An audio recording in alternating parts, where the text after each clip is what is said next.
नमस्कार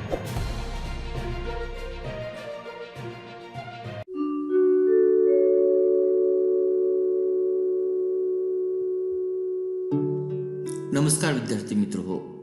स्पर्धा परीक्षेच्या एक्झामच्या नोटिफिकेशनच्या संदर्भात RBI ग्रेड बी हे नोटिफिकेशन सध्या आलं आहे. या नोटिफिकेशनमधील पदसंख्या, अर्हता, परीक्षा पद्धती, वेळापत्रक या सर्वांचा आढावा घेत असताना टार्गेट कॉम्पिटिटिव्ह एक्झाम तुमचं मनापासून स्वागत करत आहे. आपण RBI ग्रेड बी या नोटिफिकेशन संदर्भातील किती पद आहेत, पदसंख्या आहे यांचा आपण आढावा या ठिकाणी घेऊया.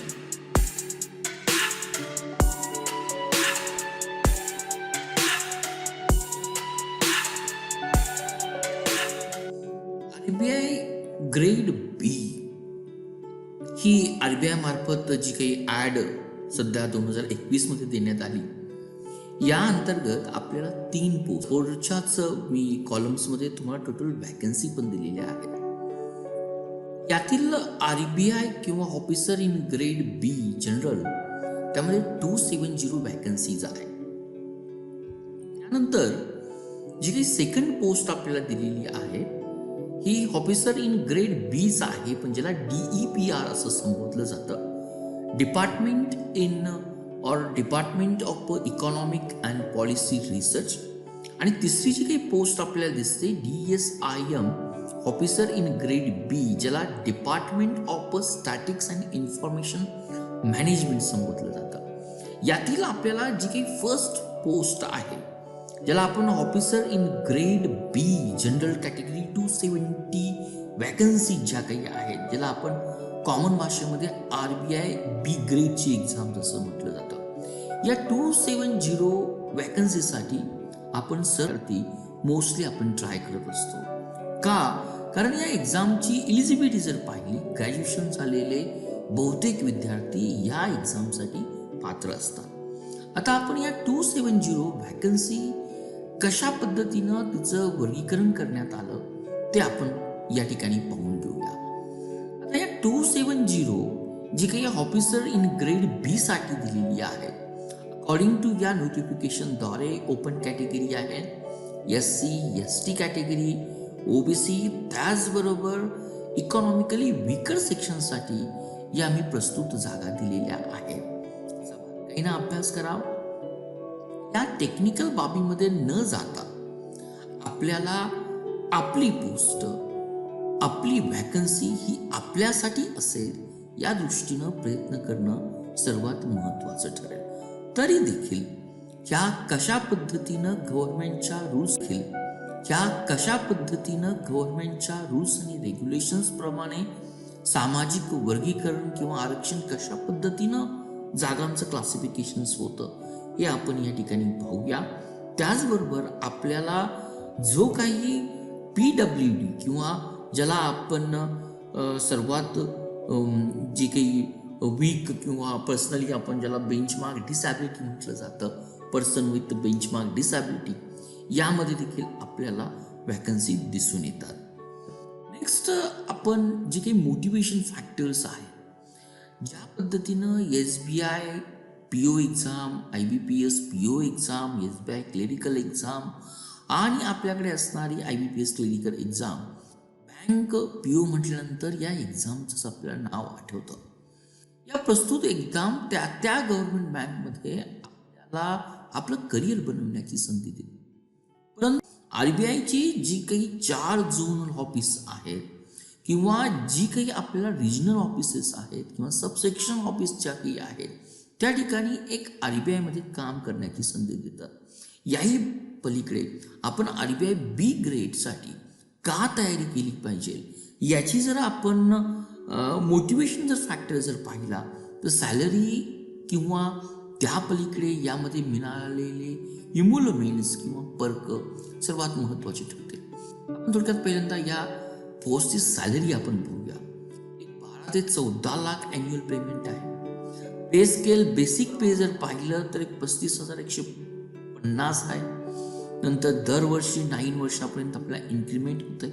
हे जरी टेक्निकल पॉइंट जरी या ठिकाणी नमूद केले जर तरी देखील म्हणजे प्रेझेंटली जर आपण RBI ग्रेड बी मध्ये जॉईन जर झालो तर अप्रॉक्सिमेटली आपली सॅलरी ही 83,250 पर मंथ पडते. Definitely it is one of the best motivation factors आपल्याला आहे. याही पलीकडे जे काही इम्युलमेंट आणि पर्क्स मी तुमच्याशी मेन्शन्स केले, ज्यामध्ये डिअरनेस अलाउन्स आहे, हाऊस रेंट अलाउन्स आहे, फॅमिली अलाउन्स आहे, टेलिफोन अलाउन्स आहे, कन्व्हिनियन्स अलाउन्स आहे, फर्निचर अलाउन्स आहे, इवन देर आर द अगदी सोडेक्सचं कुपन्स अलाउन्स आहे. म्हणजे आपल्याला कम्पॅरेटिव्हली बाकीच्या PO एक्झाम IBPS PO आणि SBI PO पेक्षा याची सॅलरी स्केल किंवा सॅलरी अधिक उत्तम आहेत. याचबरोबर आपल्याला इम्युलंट आणि पर्क देखील हे इन्स्पायरेशन फॅक्टर्स आपल्याला RBI ग्रेडमध्ये किंवा RBI ग्रेड बी मध्ये जी हायरार्की आहे ती हायरार्की जर आपण समजून घेण्याचा जर प्रयत्न केला की RBI बी ग्रेड तुम्ही ज्यावेळेस जॉईन करता त्यावेळेस त्या पोस्टला RBIच्या भाषेमध्ये असिस्टंट मॅनेजर असं म्हटलं जातं. हा असिस्टंट मॅनेजर 2 वर्ष प्रोबेशनरी पिरियड किंवा मॅक्झिमम 4 वर्ष मॅक्झिमम 4 इयर्स जो काही प्रोबेशनरी पिरियड आहे तो कंप्लीट केल्यानंतर मॅनेजर, AGM, DGM, GM, या ठिकाणी CGM, then principal, chief general manager, even assistant manager ज्याला आपण RBI ग्रेड बी ही पोस्ट संबोधलं जातं. He can be promoted to executive director. Deputy governor जे काही 4 आहे त्यातले 2 पोस्ट हे आपल्याला याच प्रमोशनद्वारे कॅन्डिडेटला दिल्या जातात किंवा समॉट एक्सटेंड आपल्याला RBIचा गव्हर्नमेंट होण्याची देखील चान्स या पोस्ट थ्रू RBI ग्रेड बीच्या थ्रू आपल्याला मिळू शकतो. अजून तिन्ही पोस्टचा ज्यावेळेस आपण असिस्टंट मॅनेजर म्हणून RBI मध्ये काम करणार आहोत त्यावेळेस ज्या डिपार्टमेंटमध्ये आपण काम करतो ते फायनान्शियल मार्केट असू शकेल, बँकिंग सुपरविजन असू शकेल, रेग्युलेशन्स असू शकेल, करन्सी इश्युइंग असेल, पब्लिक डेब्ट ऑफिस असेल किंवा फॉरेन एक्सचेंजचं ऑफिस असेल किंवा HRD मध्ये असेल, यापैकी कुठल्याही डिपार्टमेंटमध्ये काम करू शकतो. प्रिसाइजली RBI मध्ये असिस्टंट मॅनेजर म्हणून काम करत असताना जे काही आपल्याला मेजर रोल प्ले करावे लागतात किंवा ज्या पॉईंटवरती आपलं प्रोफाईल केंद्रीकृत आहे त्या ठिकाणी आपल्या इकॉनॉमीचे इन्फ्लेमेशन कंट्रोल ठेवण्यासाठी जे काही फायनान्शियल स्टेबिलिटी किंवा जे काही मेजर इन्क्लूड केले जातात त्या डिसिजन मेकिंगमध्ये असिस्टंट मॅनेजर किंवा त्यावरील पोस्टचा सहभाग असतो. नंतर करन्सी इश्यू सर्क्युलेशन्स करणं, ज्या काही गव्हर्नमेंट बँक्स आहे, प्रायव्हेट बँक आहे त्यांना सर्क्युलेशन्स करण्यामध्ये या असिस्टंट मॅनेजर RBI बी ग्रेडच्या ऑफिसरचा महत्त्वाचा सहभाग असतो. त्याचबरोबर सरकारी जी काही राज्य सरकार आहेत किंवा केंद्र सरकार आहेत यांचे अकाउंट्स मेंटेन करणं हे देखील RBI जॉब प्रोफाईलचा महत्त्वाचा पॉईंट असतो.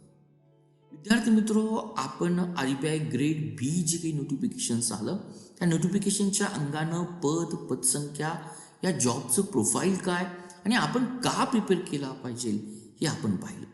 आता या जॉबच्या संदर्भात काय अर्थ आहे, इलिजिबिलिटी काय क्रायटेरिया आहे हे आपण या ठिकाणी पाहूया.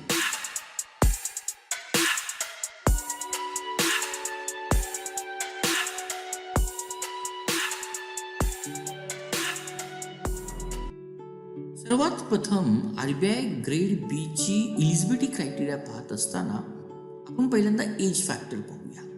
साधारणपणे ओपन कॅटेगरीज 20 वर्ष आणि 30 इयर्स किंवा दोन्ही वर्षाचा इन्क्लूड असणारे विद्यार्थी या एक्झामसाठी पात्र. या ठिकाणी नोटिफिकेशन प्रमाणे आपला जन्म 2 जानेवारी 1991च्या अगोदरही नको किंवा 1 जानेवारी 2000च्या नंतरही नको, परंतु जे विद्यार्थी MPhil केलेला आहे, ज्या विद्यार्थ्यांनी PhD क्वालिफिकेशन्स केलं आहे त्यांना MPhilसाठी 32 तर PhD क्वालिफिकेशनसाठी आपल्याला 34 इयर्सचं या ठिकाणी आपल्याला एज लिमिटचं रिलॅक्सेशन देताना दिसून येतं. याही व्यतिरिक्त जे काही निम्नलिखित आपल्याला SC ST प्रवर्ग दिसून येतो, OBC प्रवर्ग दिसून येतो, त्याचबरोबर फिजिकली हँडिकॅप प्रवर्ग दिसून येतो, त्या ठिकाणी आपल्याला एज रिलॅक्सेशन दिलेला आहे. तो एक माहितीचा भाग म्हणून आपण या ठिकाणी नेक्स्ट, ज्यावेळेस आपण एक अहर्ता पाहतो, अहर्तेच्या मुद्द्याच्या संदर्भात विद्यार्थ्यांना ही परीक्षा किती वेळा देता येते किंवा नंबर ऑफ अटेम्प्ट्स किती आहे. अनरिझर्व कॅटेगरी, ओपन कॅटेगरीसाठी साधारणपणे RBI बी ग्रेडची एक्झाम ही 6 वेळा देता येते. एकदा फॉर्म भरल्यानंतर किंवा फेज 1, फेज 2 आणि इंटरव्ह्यू आपण पाहणार आहोत. फेज 1च्या एक्झामला तुम्ही 6 टाइम्स अपियर झाल्यानंतर ही एक्झाम तुम्हाला देता येत नाही. परंतु SC, ST, OBC, person with benchmark disability आणि इकॉनॉमिक वीकर सेक्शन या ठिकाणी एक्झाम देण्याची कुठलीही आपल्याला मर्यादा किंवा कुठलीही रेस्ट्रिक्शन या ठिकाणी दिसून येत नाही. नेक्स्ट पॉईंट येतो की जे आपण 270 व्हॅकन्सी ज्या काही पाहिल्या ऑफिसर इन ग्रेड बीच्या त्या ठिकाणी आपल्याला जे काही एज्युकेशन क्वालिफिकेशन लागणार आहे, ग्रॅज्युएशन आवश्यक आहे. परंतु ज्या विद्यार्थ्यांना ग्रॅज्युएशनला मिनिमम 60% मार्क्स आहेत, 50% मार्क SC, ST हे जे काही क्रायटेरिया दिले आहेत त्यांना अलाउड आहे. किंवा ज्या विद्यार्थ्यांचं पोस्ट ग्रॅज्युएशन्स आहेत किंवा त्याच्याशी रिलेटेड कुठले टेक्निकल क्वालिफिकेशन जर असेल तर पोस्ट ग्रॅज्युएशनच्या विद्यार्थ्यांना 55% मार्क्स आणि SC, ST, PWD या विद्यार्थ्यांना 5 मार्क्स असणं गरजेचं आहे. आपलं सर्वांचं लक्ष हे 270 व्हॅकन्सीवर असलं पाहिजे. म्हणजे 270 व्हॅकन्सीसाठी जी काही एज्युकेशन एलिजिबिलिटी लागते या ठिकाणी कुठलंही आपल्याला डिग्री इन इकॉनॉमिक्स किंवा आपल्याला डिग्री इन स्टॅटिक्स किंवा मॅथमॅटिक्स हा क्रायटेरिया आपल्याला लागत नाही. परंतु ऑफिसर इन ग्रेड बीच्या मध्ये DPER जी काही पोस्ट आहे किंवा जी काही DSIM ची पोस्ट आहे या ठिकाणी आपल्याला एज्युकेशनल क्वालिफिकेशन एक स्पेसिफिक लागतं. परंतु ही जी काही ग्रेड बी जनरल कॅटेगरीची पोस्ट आहे या ठिकाणी प्लेन ग्रॅज्युएशन लागतं. परंतु या ग्रॅज्युएशनला 60% मार्क्स असणं रिक्वायरमेंट आहे. हा थोडा चेंजेस आपल्याला पाहता येईल. कारण इथून मागे RBI बी ग्रेडसाठी 12 स्टँडर्ड्स आणि 10 स्टँडर्डला देखील 60% मार्क्स असणं ही रिक्वायरमेंट होती. ती रिक्वायरमेंट या नवीन नोटिफिकेशन्समध्ये आपल्याला एक मॉडिफाईड केलेली दिसून येते. हा आपण DEPR ज्याला department of economic and policy research असं म्हटलं जातं, कम्पॅरेटिव्हली या ठिकाणी ऑलमोस्ट नियर टू 30 जागाच आपल्याला दिसतात. जर department of economics in public research जर असेल, पॉलिसी रिसर्चच्या संदर्भात जर असेल तर आपल्याला या ठिकाणी मास्टर डिग्री हवी आहे. इकॉनॉमिक्समध्ये जी मी मेन्शन्स केली मार्क्सची रिक्वायरमेंट आहे. किंवा ज्या विद्यार्थ्यांनी MBA केलं असेल, PGDM केलं असेल फायनान्समध्ये with equivalent to the 55% marks, किंवा ज्या विद्यार्थ्यांनी मास्टर डिग्री इकॉनॉमिक्समध्ये केलं असेल, एक्झाम्पल बिझनेसमध्ये आहे, ॲग्रिकल्चर्स आहे, डेव्हलपमेंट आहे, अप्लायड आहेत, हे विद्यार्थी या पोस्टसाठी अप्लाय करू शकतात. कुठलाही आपल्याला अनुभव क्रायटेरिया हा दिलेला नाही आहे की हे जे काही ऑफिसर इन ग्रेड बी म्हणून काम करणार आहे त्याला जे काही नाव दिलं जातं ते DEPR, त्या ठिकाणी आपल्याला हे मिनिमम एज्युकेशन क्वालिफिकेशन लागेल. ज्या ठिकाणी मास्टर डिग्री, MBA फायनान्स आणि मास्टर डिग्री इन इकॉनॉमिक्स ज्यामध्ये agriculture, business and development he activity होईल. ही झाली आपली सेकंड पोस्ट. जी काही थर्ड पोस्ट आहे ऑफिसर इन ग्रेड बी ज्याला आपण department of statics and the एक मॅनेजमेंट म्हटलं जातं की या ठिकाणी या ठिकाणी आपल्याला मास्टर डिग्री स्टॅट किंवा मॅथमॅटिक्समध्ये लागेल आपल्याला, किंवा मास्टर डिग्री इन मॅथमॅटिक्स ज्यामध्ये 55% marks equivalent with any university. परंतु मास्टर डिग्री या ठिकाणी रिक्वायरमेंट जर पाहिली तर आपल्याला IIT खडगपूर आणि IIT मुंबईची रिक्वायरमेंट दिलेली आहे. म्हणजे कम्पॅरेटिव्हली या परीक्षेसाठी जे मी तुम्हाला नमूद केलेलं आहे की जे काही आपल्याला इम्युलमेंट, पर्क अँड सॅलरी किंवा कम्पॅरेटिव्हली SBI PO किंवा IPS PO पेक्षा प्रमोशन्सच्या फॅसिलिटीज किंवा जी हायर आहे की आपल्याला लवकर अचिव्हमेंट होते ती मिळविण्यासाठी, त्याचा पार्ट होण्यासाठी, RBIच्या फॅमिलीमध्ये इन्व्हॉल्व होण्यासाठी आपल्याला ही एज्युकेशनल एलिजिबिलिटी जी काही आहे ती देखील त्याच पद्धतीने आपल्याला दिसून येते की हे जी डिपार्टमेंट ऑफ स्टॅट त्या संदर्भातील ही आपल्याला रिक्वायरमेंट दिसून येते. आणि ग्रेड बी नोटिफिकेशनच्या संदर्भात आपण एज्युकेशनल क्रायटेरिया पाहिला, किती मार्क्स लागतात हेही पाहण्याचा प्रयत्न केला. आता थर्ड पॉईंट आपण पाहणार आहोत की या RBI ग्रेडच्या संदर्भात कुठली परीक्षा पद्धती आहे, किती स्टेजेस आहेत, त्यांना किती मार्क्स आहेत, पेपर पॅटर्न या ठिकाणी आपण पाहणार आहोत.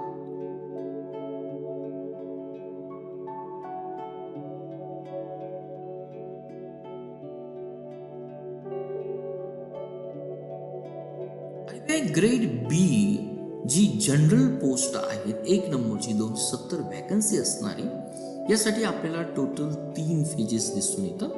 फेज 1, फेज 2 आणि इंटरव्ह्यू प्रोसिजर. तर या ठिकाणी आपला जो काही फायनल रँकिंग जे काही होणार आहे, या ठिकाणी फेज 2 एक्झाम्स आणि इंटरव्ह्यू प्रोसेस या अवलंबून असणार आहे. 2021 मध्ये RBI मध्ये इंटरव्ह्यूच्या संदर्भात ज्या काही चेंजेस झाल्या, त्या चेंजेसमध्ये आपल्याला इंटरव्ह्यूला 75 मार्क्स टोटल दिसून येतात. तर फेज 2च्या संदर्भात आपल्याला या ठिकाणी टोटल 300 मार्क्स दिसून येतात. म्हणजे टोटल एक्झाम जर पाहिली किंवा रँकिंग जर पाहिली ही 375 मार्क्स आहे. परंतु फेज 1 ज्याला आपण अगदी सिंपल भाषेमध्ये प्रिलिमिनरी एक्झाम असं म्हटलं जातं, though it is a qualifying marks, परंतु त्या ठिकाणी RBIने दिलेला कट ऑफ त्या कॅटेगरी वाईज अचिव्हमेंट करणं ही सर्वात महत्त्वाची गरज आहे. या ठिकाणी 0.25 मार्क्सची आपल्याला निगेटिव्ह मार्किंग सिस्टीम पण आहे, ही देखील आपण याची जाणीव ठेवून घेऊया.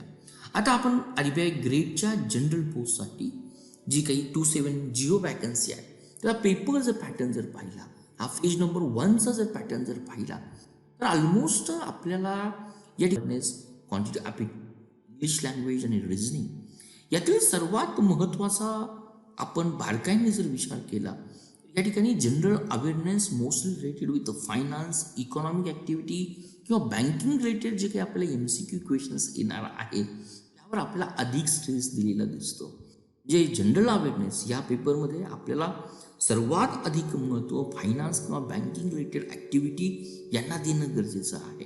200 मार्क्सचा पेपर्स आहे, क्वालिफाईंग नेचरचा पेपर आहे. या पेपरमध्ये प्रिस्क्राईब कट ऑफ मार्क्स मिळाल्यानंतरच विद्यार्थ्यांना फेज 2ला जावं लागतं. फेज 2चा आपण बारकाईने जर विचार जर केला, तर हा एक नवीन चेंजेस आपल्याला RBI बी ग्रेडमध्ये दिसून येतो, जेणेकरून या एक्झामची क्वालिटीज किंवा आपण म्हणूया की त्याला क्रॅक करणं दिवसेंदिवस कसं अवघड होत चाललं, अवघड म्हणता येणार नाही, परंतु कसं चॅलेंजिंग होत चाललं हे आपण पाहण्याचा प्रयत्न करूया. फेज आपण सेकंड पाहतो, जिला आपण मेन एक्झाम म्हणूया. यामध्ये एकूण 3 पेपर दिसतात, पेपर 1, पेपर 2 आणि पेपर 3. पेपर 1ला आपण ESI म्हटलं जातं, ब्ल्यू कलरमध्ये तुम्हाला दिसून येतं, त्याला इकॉनॉमिक अँड सोशल इश्यूज असं म्हटलं जातं. पेपर 2 हा इंग्लिश पेपर आहे आणि पेपर 3 याला आपण FM म्हटलं जातं, ज्याला फायनान्स मॅनेजमेंट असं म्हटलं जातं. आता पेपर 1 आणि पेपर 3 मध्ये जो की तुम्हाला ग्रीन कलर दिसतो त्याकडे थोडं कॉन्सन्ट्रेट करा. हा ग्रीन कलरचा जो काही सेक्शन्स आहे, यामध्ये आपल्याला 50% ऑब्जेक्टिव्ह टाईपचे क्वेश्चन्स असणार, म्हणजे MCQ क्वेश्चन्स असणार आहे. आपण पेपर नंबर 1 कडे पाहतो, जो इकॉनॉमिक अँड सोशल इश्यूज आहे. या ठिकाणी आपल्याला या पेपरचे 2 पार्ट असेल. एक पार्ट 50% ऑब्जेक्टिव्ह टाईपचे क्वेश्चन्स असणार आहे आणि 50% आपल्या डिस्क्रिप्टिव्ह टाईपचे क्वेश्चन्स असणार आहे. डिस्क्रिप्टिव्ह टाईपचे नाही आहे, तर कीबोर्डच्या साहाय्याने आपण ऑनलाईन मोडमध्ये ही एक्झाममध्ये आपण फिलअप करणार आहोत. आणि ऑब्जेक्टिव्हला 50 मार्क आहेत आणि आपल्याला जे काही डिस्क्रिप्टिव्ह पेपर्स आहेत त्याला देखील 50 मार्क, म्हणजे 100 मार्काची एक्झाम. या ठिकाणी जो काही ऑब्जेक्टिव्ह क्वेश्चन्स असणार आहे ते टोटल जर आपण जर पाहिले, तर आपल्याला या पद्धतीनं हे ऑब्जेक्टिव्ह क्वेश्चन्स असणार आहे. ऑलमोस्ट आपल्याला जे काही 30 क्वेश्चन्स ऑब्जेक्टिव्ह असणार आहेत, या ऑब्जेक्टिव्ह क्वेश्चन्समध्ये काही क्वेश्चन्स आपल्याला they will going to carry 2 marks असणार आहे, काही क्वेश्चन आपल्याला 1 मार्क्स असणार आहे. आणि जे काही 50% डिस्क्रिप्टिव्ह क्वेश्चन्स आहेत, त्यातील आपल्याला टोटल 6 क्वेश्चन्स असणार आहे. त्यापैकी 4 क्वेश्चन्स आपल्याला सोडवणं गरजेचं आहे. 4 पैकी 2 क्वेश्चनला प्रत्येकी 15-15 मार्क्स असणार आहे, म्हणजे 30 आपल्याला मार्क्स असेल आणि प्रत्येकी रिमेनिंग 2 क्वेश्चन 10 मार्क्स असणार. हा टेक्निकल मुद्दा आहे, परंतु हे मॉडिफिकेशन समजून घेऊया की मेन एक्झाम ज्याला आपण फेज 2 म्हटलं जातं, या ठिकाणी ऑब्जेक्टिव्ह आणि डिस्क्रिप्टिव्ह हे दोघांचे कॉम्बिनेशन आपल्याला पेपर 1 आणि पेपर 2 ला दिसून येतं. पेपर 1 मध्ये मार्क्स देखील जर पाहिले ऑब्जेक्टिव्हला 50 आहे, त्याच पद्धतीनं जे काही डिस्क्रिप्टिव्ह आहे त्यालाही 50 आहे. तीच गोष्ट आपल्या फायनान्स मॅनेजमेंट या पेपरमध्ये पण दिसून येते की 50 आणि 50 ऑब्जेक्टिव्ह आणि डिस्क्रिप्टिव्ह मार्क्स आहेत. दोन्ही पेपरला, पेपर 1 आणि पेपर 2 ला आपल्याला एक 2 तासाचा वेळ दिलेला आहे. कारण ही फेज 2 आहे, ज्याला आपण मेन परीक्षा असं म्हटलं जातं. आणि जो काही इंग्लिशचा जो काही पेपर्स असणार आहे तो पूर्णपणे डिस्क्रिप्टिव्ह टाईपचा पेपर्स असणार आहे, जो आपल्याला कीबोर्डने इम्प्लाय करावा लागेल. आपण RBI ग्रेड बी ही जनरल एक्झाम आणि एक्झामचं पॅटर्न या ठिकाणी पाहतो आहोत. सर्वात महत्त्वाचं हा paper 1 economic and social issues, आणि दुसरा जो काही पेपर आहे फायनान्स आणि मॅनेजमेंट. जेणेकरून जसं मी मेन्शन्स केलं, ज्यावेळेस आपण फेज 1 आणि फेज 2चा विचार करतो, आपल्याला फायनान्स आणि बँकिंग रिलेटेड हे जे काही इश्यूज आहेत किंवा त्यावर आपल्याला अधिक काम करावं लागेल. जेव्हा आपण SBI POची एक्झाम किंवा IBPS POची एक्झाम, त्या एक्झाम पॅटर्नशी आपण कम्पॅरिझन करतो. म्हणजेच RBI ग्रेड बीच्या जनरल पदासाठी, पोस्टसाठी सिलेक्शन होण्यासाठी आपल्याला फेज 1 क्वालिफाईड आहेत, परंतु आपलं फायनल रँकिंग हे फेज 2चे पेपर 1, पेपर 2 आणि पेपर 3 जे काही 3 पेपर आहेत 300 मार्कचे, आणि जो इंटरव्ह्यू आपल्याला जो 75 मार्क्सचा आहे, ऑलमोस्ट 300 आणि 75 म्हणजे 375 मार्क्स जर घेत, त्याच्यावर आपलं हे शॉर्टलिस्ट हो. आपण RBI ग्रेड बीची जनरल पोस्ट पाहिली, परंतु RBI ग्रेड बीची आपण जी DEPRची पोस्ट पाहूया की जी department of economics and policy रिसर्चमध्ये आहे. तर या ठिकाणी कुठली फेज नंबर 1 किंवा प्री एक्झाम नाही आहे. विद्यार्थ्यांना या ठिकाणी डायरेक्टली फेज 2ची एक्झाम द्यावी लागते.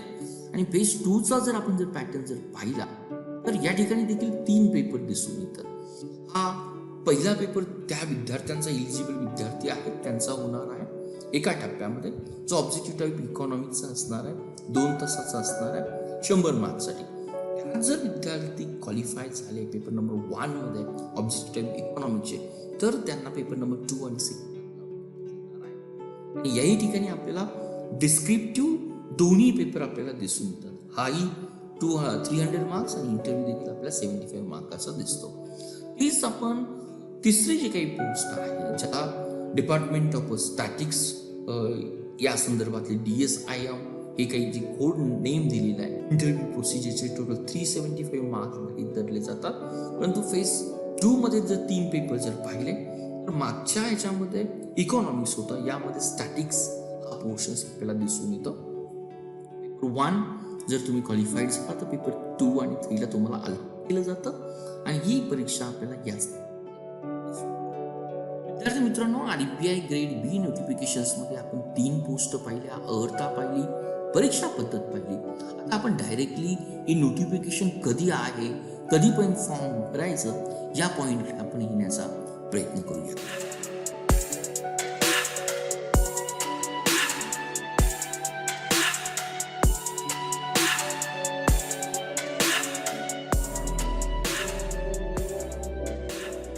RBI ग्रेड बी जी आपली 3 पोस्ट, या 3 पोस्ट पैकी जी काही जनरल ग्रेड बी ची एक्झाम्स आहे किंवा ही 6 मार्चला होणार, आणि दुसरी जी काही फेज आहे फेज 2 मेन एक्झाम ती आपल्या एप्रिल 1 मध्ये होणार. त्यामुळं मी जो काही ग्रीन आणि ब्ल्यू कलर हायलाईट केलेला आहे त्यावर आपलं सर्वात जास्त कॉन्सन्ट्रेशन असलं पाहिजे. ग्रेड बी जनरल पोस्टसाठी विचार करत आहोत. मोस्ट विद्यार्थी त्या पोस्टसाठी इलिजिबल असतात, कारण त्याची रिक्वायरमेंट जर पाहिली तर we need plain graduation along with 60% mark. परंतु इतर ज्या काही 2 ग्रेड आहेत बीच्या, DEPRची आणि डिपार्टमेंट ऑफ स्टॅटिक्समध्ये वर्कआउट करणारी, तर त्या ठिकाणी केवळ आपल्याला फेज 2 आणि इंटरव्ह्यू आहे. पेपर 1 जो काही ऑब्जेक्टिव्ह टाईप स्टॅटिक्सचा असणार आहे, इकॉनॉमिक्सचा असणार आहे, त्या पद्धतीनुसार ही सर्व तिन्ही एक्झामची फेज नंबर 1 आपल्याला मार्च 6, 2021 मध्ये दिसून येते. परंतु या ठिकाणी DEPR DSIM यांची डेट